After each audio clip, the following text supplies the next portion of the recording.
Hey guys, welcome back. Joe Brunsman, insurance broker to the stars. I read all 146 pages of the Federal Register as it applies to the new CMMC 2.0 so that you didn't have to. I'm going to give you the highlights here, but suffice to say, this is going to be a total mess and you will accept it with a smile. Now, before we begin, we are sponsored by CRD, and Aston Lawyers for the Situation. You guys have seen Daniel on here graciously volunteering his time. So next time you need help with the situation, please feel free to give those guys a call. All right, now I want to put all of this within a broader context because as I was trying to look into this rule, figuring out, okay, what's going on, what's the good, what's the bad, I saw a lot of complaints here. And I think a lot of what people are publishing about this is either A, they actually haven't read the rule, or B, they are losing the broader context on why this rule is being implemented and why, even though, I think it's kind of a mess in a rolling disaster, businesses will accept this with a smile. The government is absolutely not going to back down on this. So let's see, 25 years ago, two PLA colonels wrote this book, Unrestricted Warfare, two Air Force senior colonels on scenarios for war and operational art in an era of globalization. Now, what is this talking about? This is talking about all the various avenues that China can use to implement warfare without, per se, a kinetic war, right? So outside of launching missiles and shooting guns, how can the Chinese government actually implement various other forms of warfare? Now, as you will see, there are various what we'd call like composite warfare avenues. This is a really interesting book if you get a chance. But you'll see psychological warfare, smuggling warfare, media warfare, drug warfare, network warfare, tech warfare, fabrication warfare, resources warfare, economic aid warfare, cultural warfare, and international law warfare. Now, I'm not just singling out China. There's a bunch of other countries that are trying to steal our information. You can just do a quick internet search and you will find all types of heinous examples of this occurring. But what I'm trying to say here is people are viewing this as a regulatory requirement. The government is viewing this as a national security threat. So if the government is saying, hey, this is how, in this example, China is trying to wage war by stealing information from our defense industrial base, well, then we have to respond to that in kind. We need a way to protect against that. So what we're seeing here, it's not just a regulation. It is a method by which the United States government is defending against warfare. And when you put it in that context, everything else, I think, becomes much more clear. All right. So yes, they're going to take this very seriously. I wholly expect that various government contractors out there are going to get hammered by CMMC 2.0 because eventually the U.S. government just has to lay the hammer down and make an example. All right. Now, what is CMMC 2.0? Like I said before, it's 146 pages in the Federal Register. It's not necessarily just the law per se that has been finalized. It's also a lot of comments and responses, something called notice and comment rulemaking. You'll see all that in there. It actually provides a lot of additional context. So, yeah, it's good to actually read the law itself, but to actually understand where the government's coming from, the Federal Register provides a lot of additional context to the various clauses and the methodology that they're pursuing. Now, ultimately, what are they trying to do?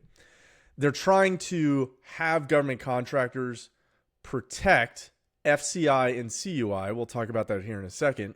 And they're trying to find a way that they can verify that government contractors are protecting that information. Or just put another way, hey, stop stealing all of our stuff. You ever wonder why some of those cell phones from China are just amazing in technology, but then really, really cheap?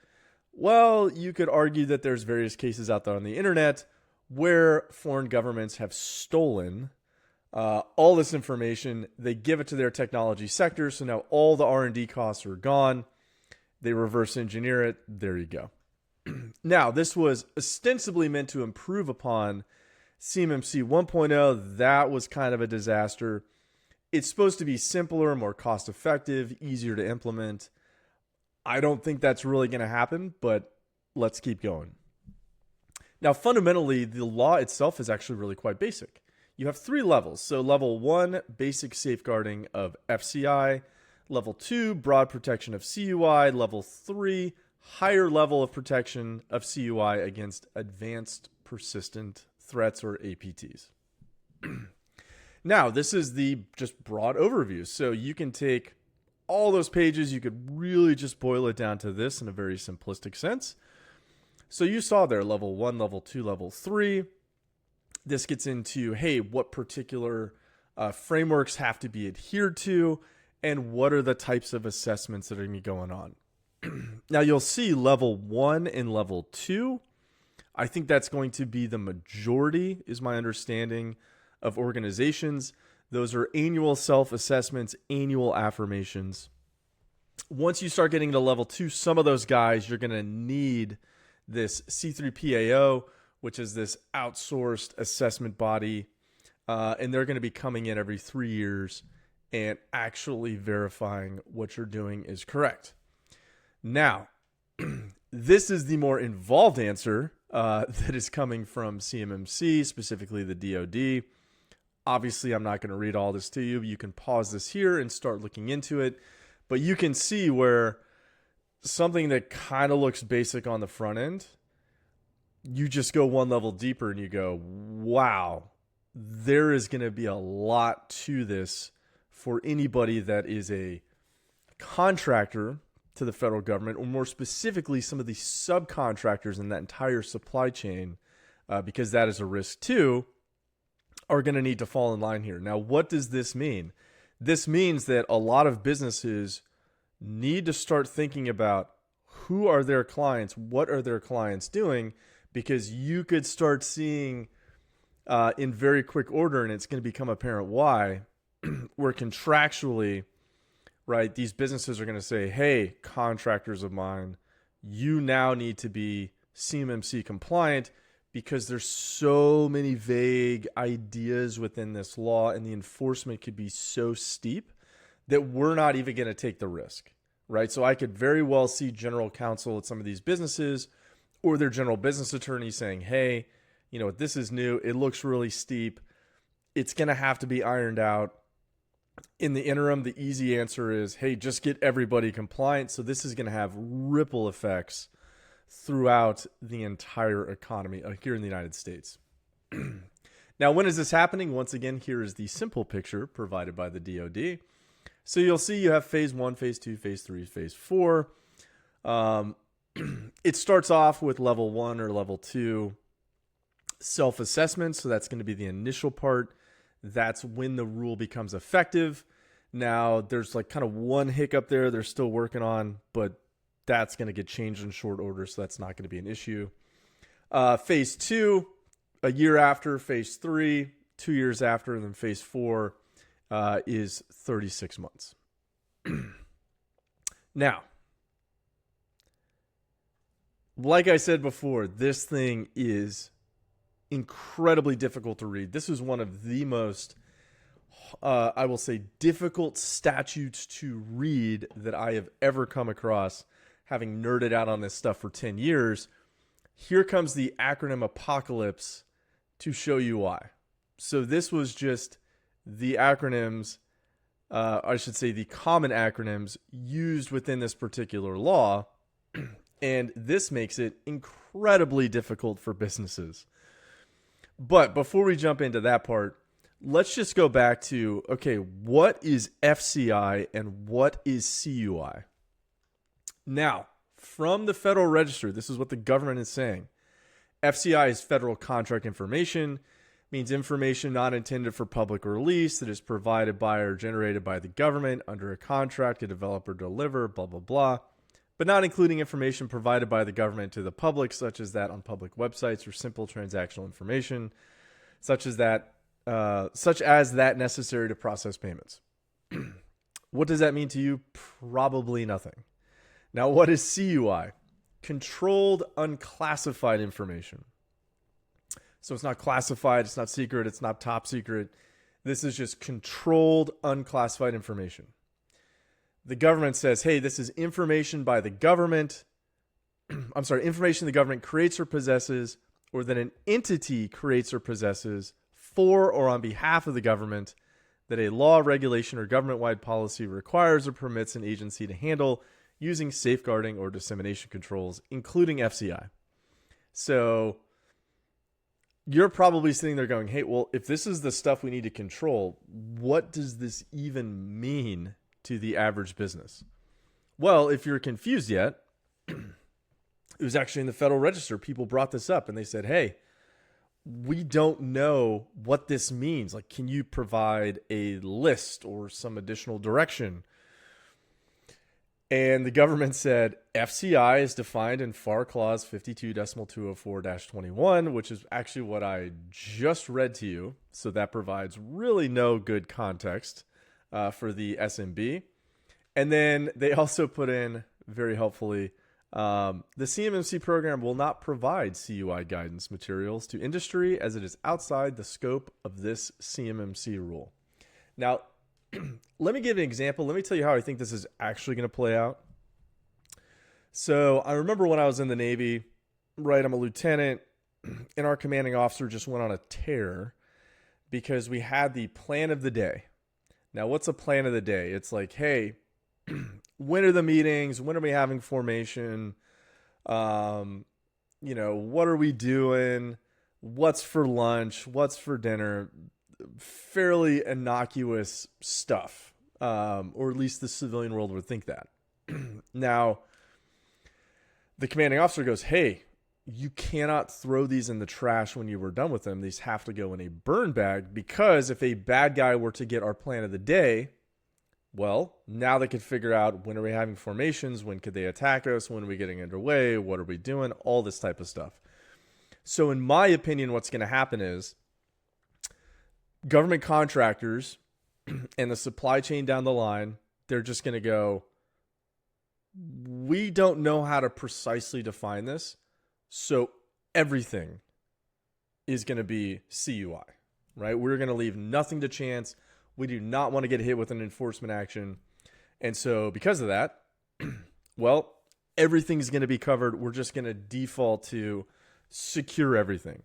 Now, it is well documented if you do an internet search online. I mean, there are just thousands of articles about this. And I would agree that the U.S. military and the DoD in general, they have a huge overclassification problem. Like, there is stuff that I saw with top secret markings. I'm like, how is this possibly top secret? How could this result in exceptionally grave danger and damage to U.S. national security? Right? Well, the answer is, when in doubt, you just overclassify something. So that way, if you're wrong, you're not penalized. But if you underclassify something, you got a big problem on your hands. So I think the same thing's going to happen here, where everybody's just going to default to, all right, we have to protect everything.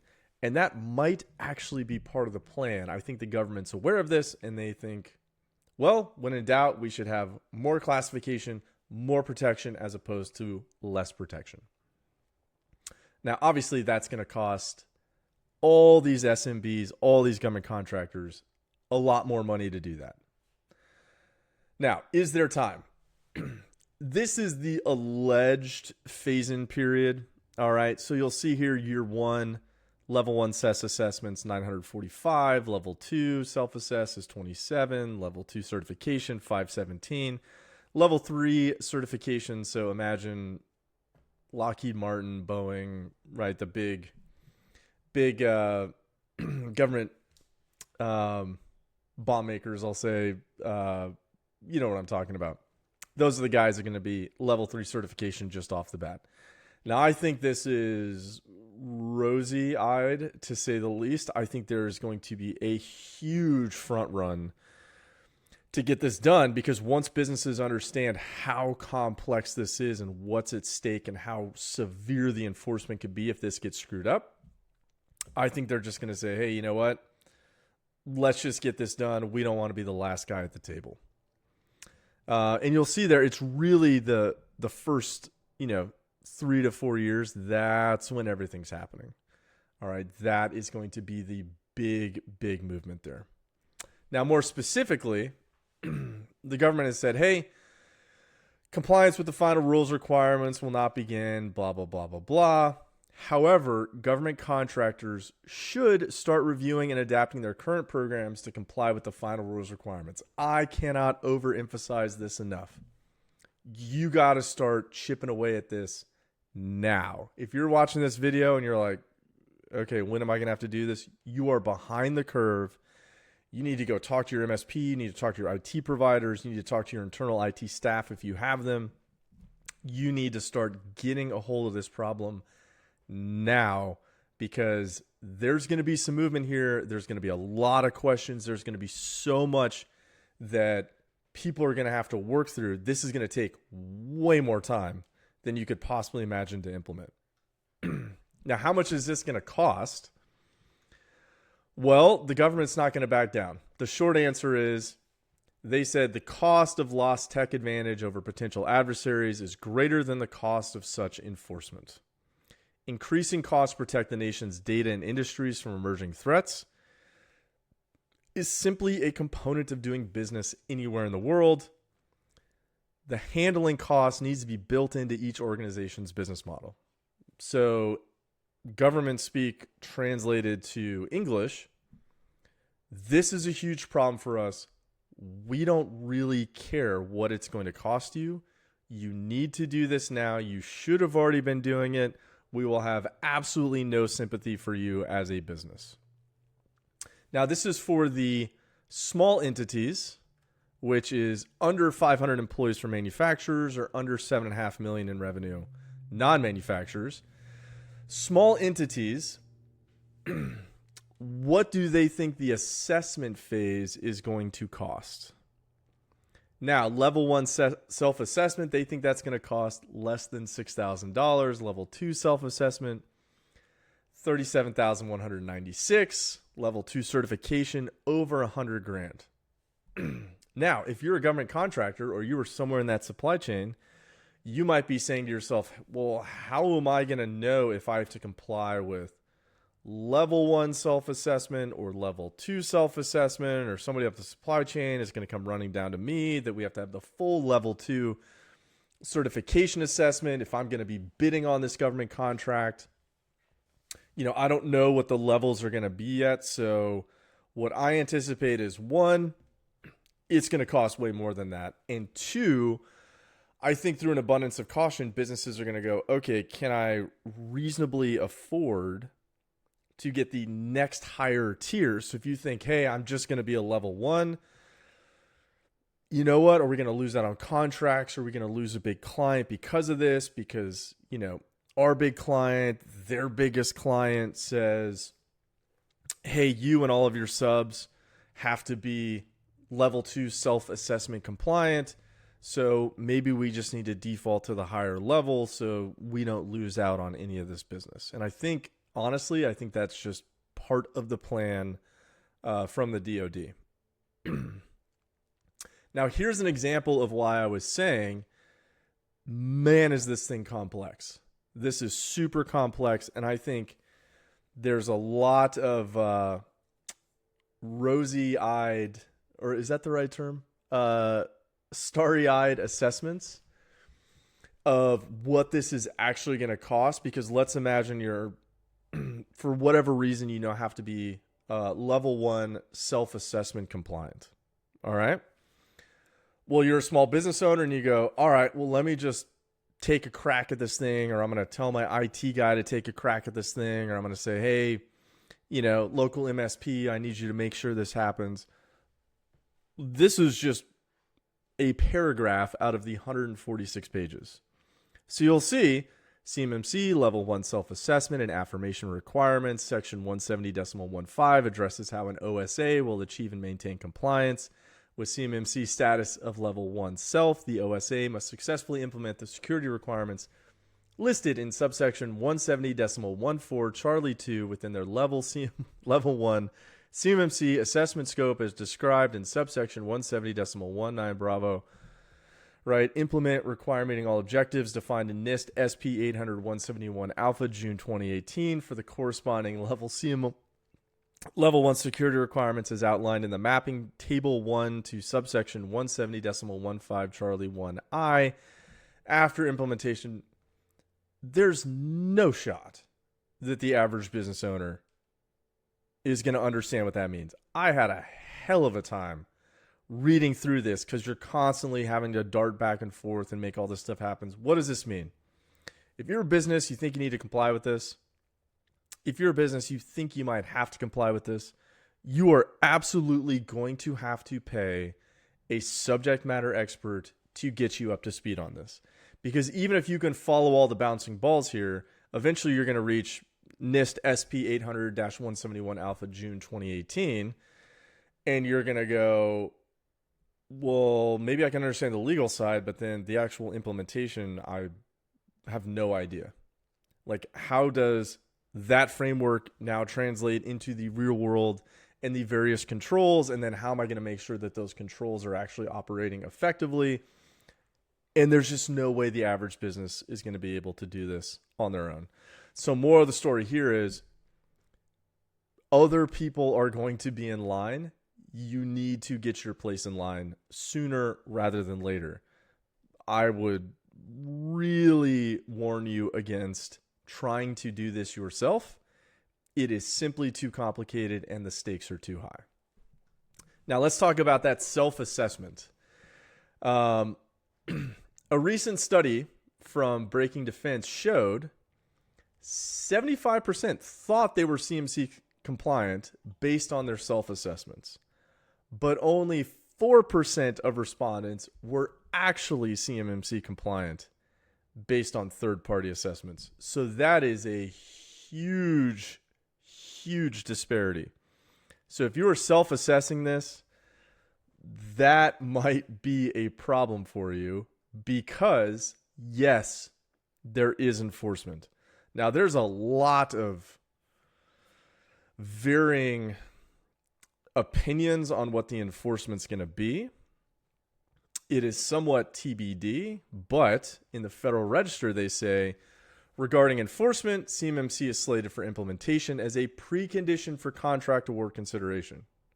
Non-compliance will result in disqualification from contract award, or post-award could result in standard contractual and other remedies for failure to timely and satisfactorily address outstanding POA&Ms, that's plan of action and milestone, to fully implement CMMC requirements, meet contractual obligations. Now, what does that mean actually in English? Because that doesn't sound all that bad. Well, fines under the False Claims Act. My understanding there is up to $27,018 per false claim. Now, if you are saying, this is what I don't know yet.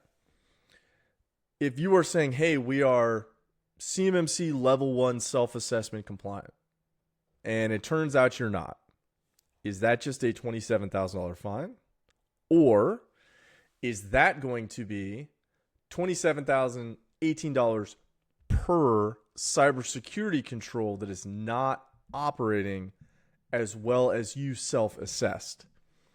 That's just but yet another reason you're going to have to get subject matter experts to assist you with this statute. Next, I saw within the False Claims Act mandatory treble damages. And by the way, there is a whistleblower provision within the False Claims Act.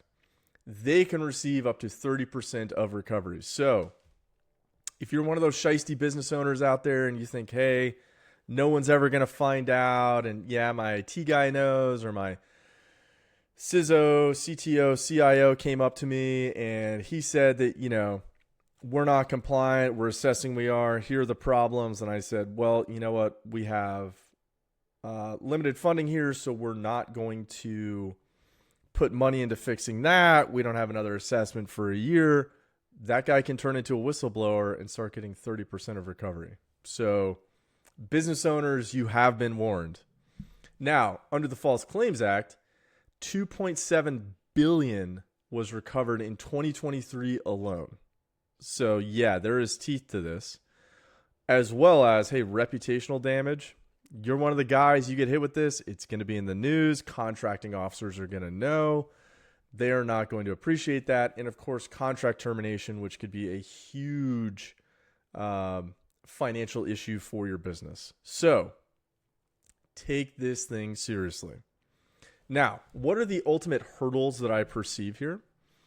Well, ultimately, the complexity for this is absolutely crushing for the small business. I read cybersecurity laws for fun, enjoyment, and entertainment because I'm just naturally interested in this. I have a law degree in cybersecurity law, and even for me to pour through this thing, it was incredibly difficult. There's a million acronyms.